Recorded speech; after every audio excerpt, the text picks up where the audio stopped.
সুদূর এক অরণ্য ঘেরা পাহাড়ের নির্জনতায়, যেখানে মেঘেরা পাহাড়ের গায়ে এসে লুটোপুটি খায় আর বুনো ঝর্ণার কলতান কানে বাজে, সেখানে বাস করত এক বৃদ্ধ রাখাল।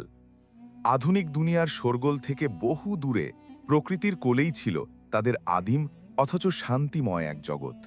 তার ৩ রূপবতী আর গুণবতী কন্যাই ছিল তার জীবনের একমাত্র আলো।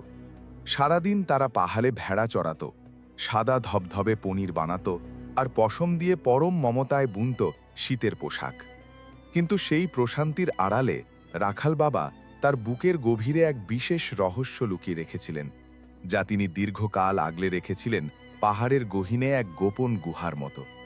একদিন যখন মেয়েরা তাদের কাজে ভীষণ ব্যস্ত ছিল, তখন বাবা খুব সাবধানে কুঁড়ে ঘর থেকে বেরিয়ে পড়লেন। তিনি অনেকটা পথ হেঁটে পাহাড়ের নির্জন এক প্রান্তে পৌঁছালেন, যেখানে দুটি বড় পাথরের আড়ালে একটি সিন্দুক লুকানো ছিল। বাবা অত্যন্ত সতর্কতার সাথে সিন্দুকটি খুললেন এবং ভেতর থেকে একটি ছোট থলে বের করলেন। তিনি কিছুটা উদ্বিগ্ন হয়ে চারপাশে তাকালেন এবং ধীরে ধীরে থলেটি খুললেন। ভেতরের দৃশ্য দেখে তার চোখ দুটো উজ্জ্বল হয়ে উঠল। সেখানে ছিল একরাশ বহু মূল্যবান রত্ন পাথর আর হীরা জহরত। বাবা দীর্ঘশ্বাস ফেলে মনে মনে বললেন, আহ, আমার অন্ধ বন্ধু, আমি দীর্ঘ এই কয়েক বছর তোমার এই আমানত রক্ষা করে চলেছি।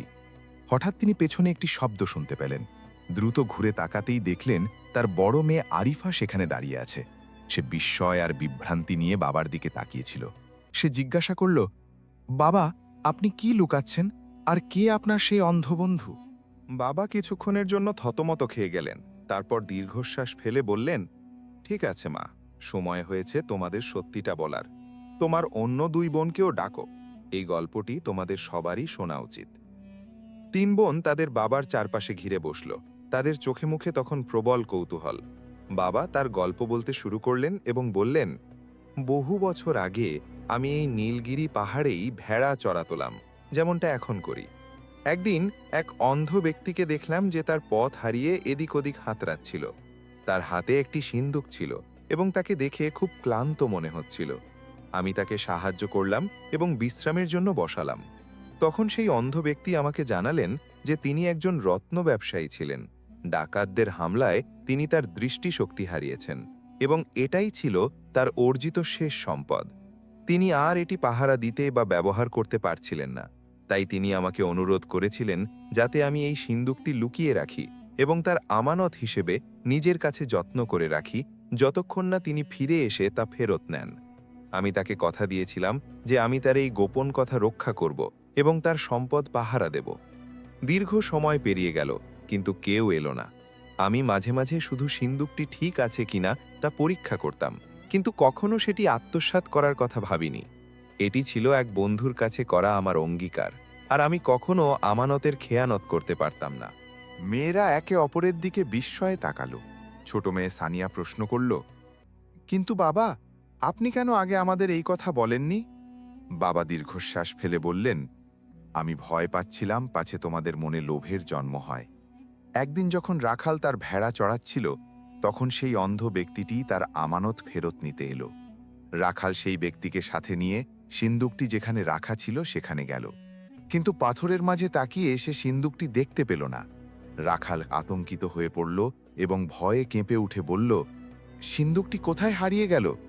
কেউ কি চুরি করেছে, নাকি আমি এত বছর পর এর আসল জায়গা ভুলে গেলাম?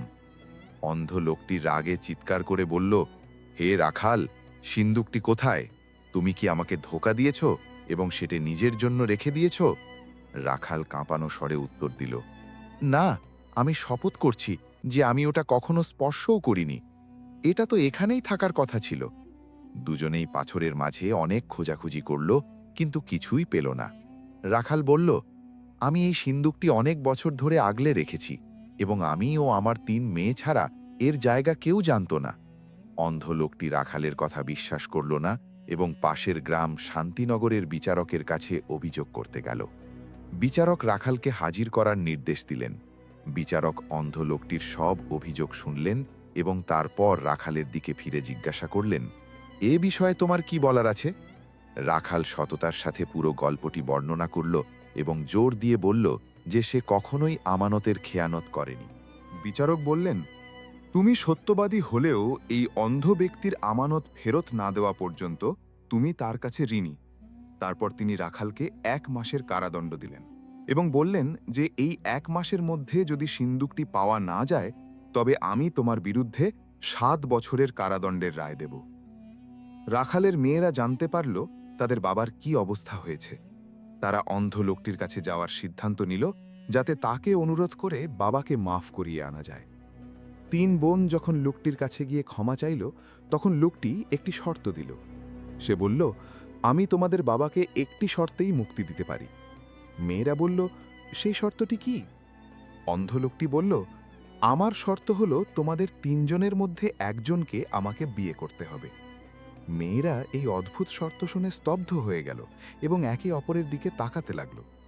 বড় বোন আরিফা বলল, আপনি কিভাবে এই দাবি করতে পারেন যখন আমরা আপনাকে চিনিই না? লোকটি উত্তর দিল, এটাই একমাত্র শর্ত, হয় বিয়ে করো নতুবা তোমাদের বাবা জেলেই থাকল। মেয়েরা গভীর দুঃখ আর দুশ্চিন্তা নিয়ে বাড়ি ফিরল। পরের দিন তারা তাদের বাবার সাথে দেখা করতে কারাগারে যাওয়ার সিদ্ধান্ত নিল। কিন্তু আশ্চর্যের বিষয় হল ছোট বোন সানিয়া তাদের সাথে যেতে রাজি হল না। 2 বোন বুঝতে পারল না কেন সে যেতে চাচ্ছে না। যখন 2 বোন কারাগারে গিয়ে বাবার সাথে দেখা করল এবং অন্ধ লোকটির শর্তের কথা জানালো তখন রাখাল রাগে ফেটে পড়ল। সে বলল, কিভাবে সেই নীচ ব্যক্তিটি এমন দাবি করার সাহস পায়? তার স্বভাব কিভাবে এত বদলে গেল?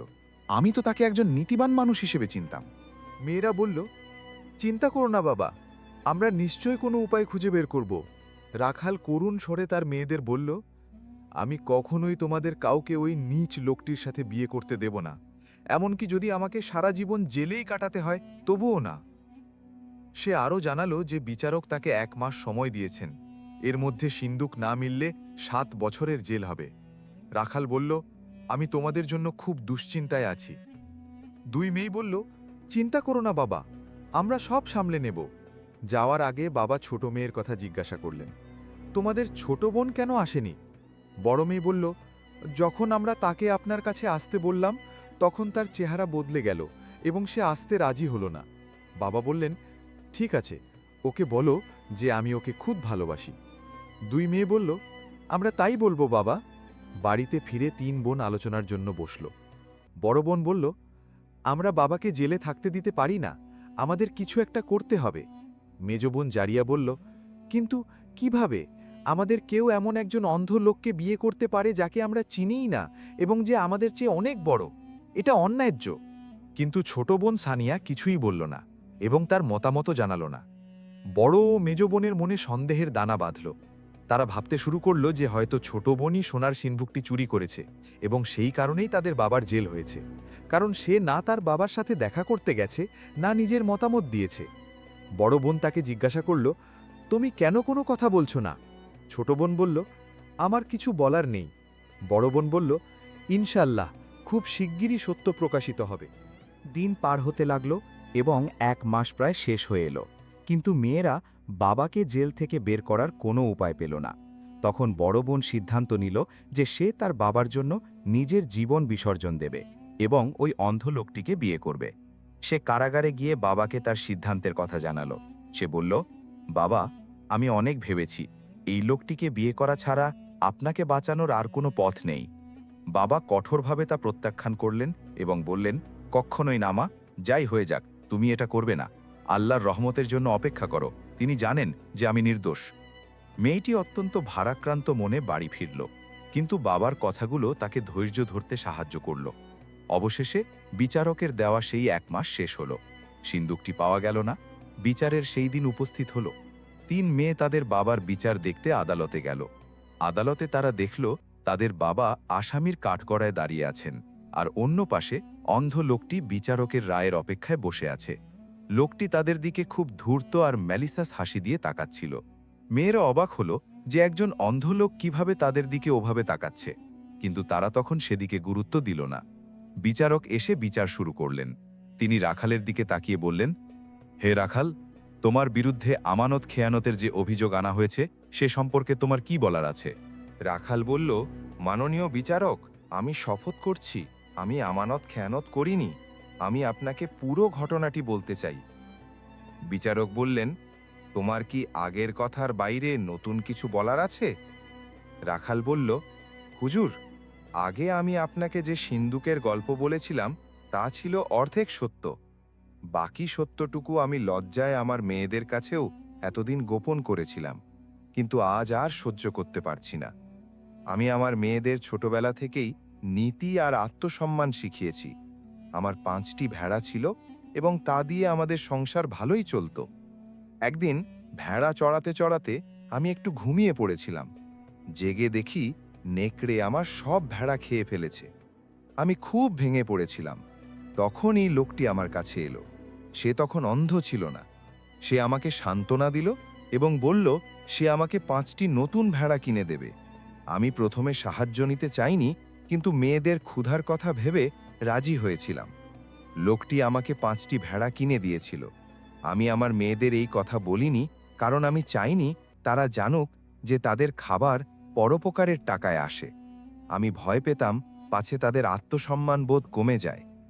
এরপর একদিন লোকটি ডাকাতের কবলে পড়ে দৃষ্টিশক্তি হারালো এবং আমার কাছে তার এই সিন্দুকটি আমানত রাখল। কিন্তু যখন সে ওটা ফেরত নিতে এলো, আমি সেটা খুঁজে পেলাম না।